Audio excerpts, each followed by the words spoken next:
గజ్వేల్ మున్సిపాలిటీలో 2వ వార్డులో ఈ రోజు బీజేపీ పార్టీ నుంచి గాడిపల్లి భాస్కర్ మాజీ చైర్మన్ గజ్వేల్ 2వ వార్డులో చైర్మన్ అభ్యర్థిగా నామినేషన్ వేశారు.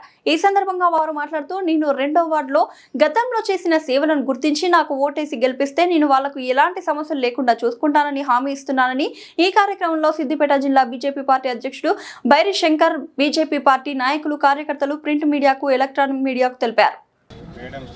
ఎవరైతే అభ్యర్థులు ఉన్నారో వారి పేర్ల పైన మంచిగా చూసుకొని ఇవాళ రేపు నామినేషన్లు వేస్తుండ్రు. రేపు భారతీయ జనతా పార్టీ అభ్యర్థులందరూ ఒకటేసారి 20 వార్డులకు సంబంధించిన అభ్యర్థులు ర్యాలీగా వెళ్ళి రేపు నామినేషన్ వేస్తారు.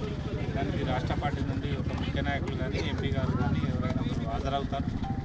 తప్పకుండా గజ్వేల్లో మనం గజ్వేల్లో ఉన్నాం కాబట్టి ఇప్పుడు గజ్వేల్లో భారతీయ జనతా పార్టీ నరేంద్ర మోడీ నాయకత్వంలో కాషాయ జెండా ఎగురవేస్తామని తెలియజేస్తా ఉన్నాం.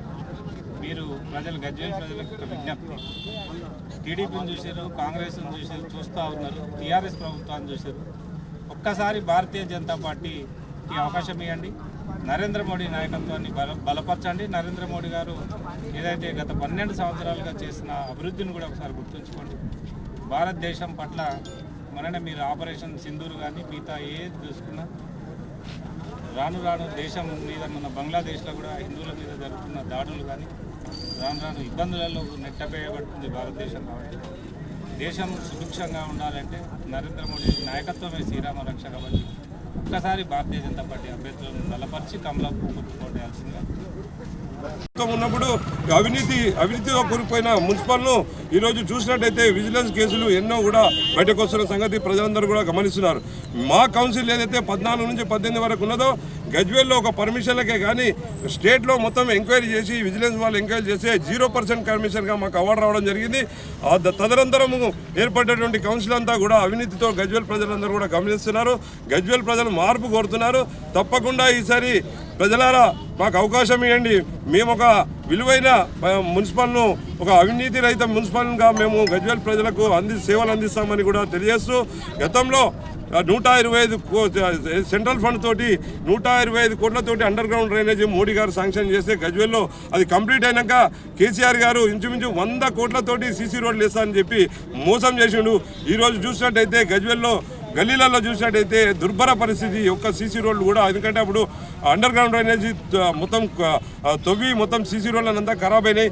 దానికి నిధులు ప్రత్యేకంగా ఇవ్వాలంటే వాళ్ళు ఇంతవరకు అవి కంప్లీట్ కాలేదు. ఇక ఇప్పుడు వచ్చిన 2.5 సంవత్సరాలుగా ఉన్నట్టు కాంగ్రెస్ ప్రభుత్వం, గత ప్రభుత్వం 180 కోట్లు డెవలప్మెంట్ ఫండ్ శాంక్షన్ అయి ఉంటే ఈ ప్రభుత్వం ఆ 180 కోట్లను కూడా మళ్లించడం జరిగింది. రేవంత్ రెడ్డి గారు ఎన్నో పర్యాయాలు అన్నారు, 1000 కోట్ల రూపాయలు గతంలో తీసుకుపోయారు, గజ్వేల్కి ఒక్క పైసా ఇచ్చేయలేదని చెప్పి కూడా ముఖ్యమంత్రిగా ప్రకటన చేయడం కూడా జరిగింది.